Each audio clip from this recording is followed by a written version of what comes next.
Hi, and welcome back to the Crux Podcast. This is episode 2, and we're talking about Mindshare. I helped a company earlier this year with their preparation for a very large analyst report, and I was very excited for it. Very great solution, highly reliable, but definitely awareness was something that was a hump they really need to get over. There was obviously powerful incumbents in the market, and it was critical that analysts helped people find them and ultimately open the door to a new solution that could help a lot of people. And in the process of this analyst report preparation, we got wonderful advice from a consultant who really understands the analyst space. And he talked about, after we talked about what the product does for this and what the product does for that, he talked about Mindshare. And I, frankly, was completely shocked. I had spent so long thinking, being in marketing for almost 20 years, that if people just got past the awareness hump and they found their way to, frankly, the best product or one of the best products for them, that was all that was needed. And he talked about analysts reviewing the importance of the company's mind share in that space and with those customers. And I didn't realize up to that point, I didn't put two and two together just how important a piece of the puzzle that was. The fact that you could be blown away, that I'm talking as the customer now, but then what is the company doing from an awareness standpoint, from a documentation standpoint, from an authority standpoint? The company that's selling you that product or trying to sell you that product, what are they doing to arm you with the tools as the advocate inside your company to help you win the deal? Because once you finish the demo, then risk mitigation steps in. And credit to Mark Stauss from Proof Analytics.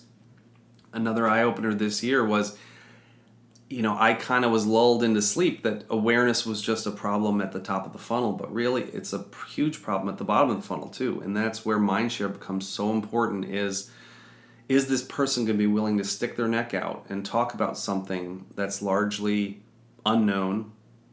Yes, you could have a bake-off, you could have multiple references from people who were happy customers, but if there isn't a critical mass of content, if there isn't a critical mass of peer reviews, of analyst reports, things that just basically corroborate that someone should be willing at the VP or CIO level to go, okay, Sue, you believe in this product, we voted among the selection committee, we're good to go. We had Bakeoffs that we won, and they still went with the incumbent, or they still went with no decision. They just said, we're not going to change. And I've seen it at other companies before on the buying side where it just was scary to go out there. So Mindshare becomes something that you really should look at to make sure that you're being proactive about the possibility of awareness being an issue, either at the beginning of your journey or at the end of your journey trying to get new enterprise clients or clients in general on board. So just a quick checklist to make sure you're looking into this, and we can go much deeper in this. Are you getting the who is question? So first of all, are you aware that you're having a Mindshare problem? And it's tough. I mean, if you really believe in your product, it's going to be hard to put yourself in that situation where you're open to arming your marketing department with the resources and the funding to go fix that.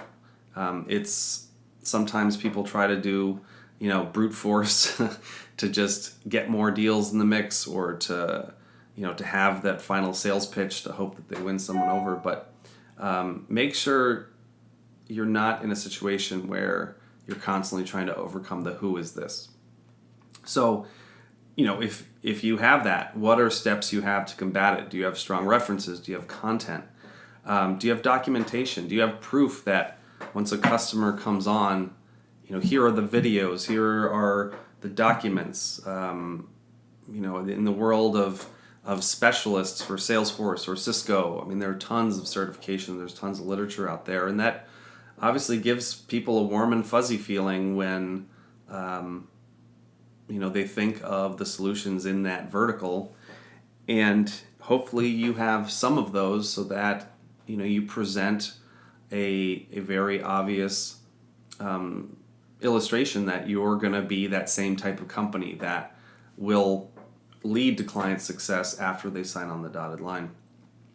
And finally, coming back to the who is question, really you want to go in and make sure that you're findable.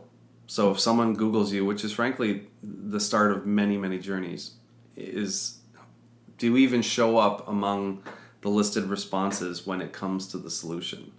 And that can become a tough endeavor, especially in a crowded space, but ultimately that is what people want to see, is if I'm tying myself to disaster preparedness, or I'm tying myself to marketing automation, is there a way that I'm found on Google, either organically or paid, to corroborate that we're one of the main solutions in the area? So, going back to the why, learn how to figure this out. Ask your current customers what won them over and have a candid conversation about it. It's actually a little scary, but it's great to hear that there were some times during the deal process that you almost didn't win. And those are going to tell you where you can sort of patch holes in the future to avoid having that happen. Because first of all, silence is deadly, and oftentimes some people are just trying to figure out when budgets are coming up, this or that. But if you're confident that you listened to your clients and you found out that your references weren't that good, or people were asking the who is question once they were won over and tried to win over their bosses, that is obviously something that lets your clients know that their opinion matters, and they're sort of offering expertise back to you to improve your product. But ultimately, that is a great source when you're winning your first customers, to find out how to proactively reassure, and through content, through your sales pitch.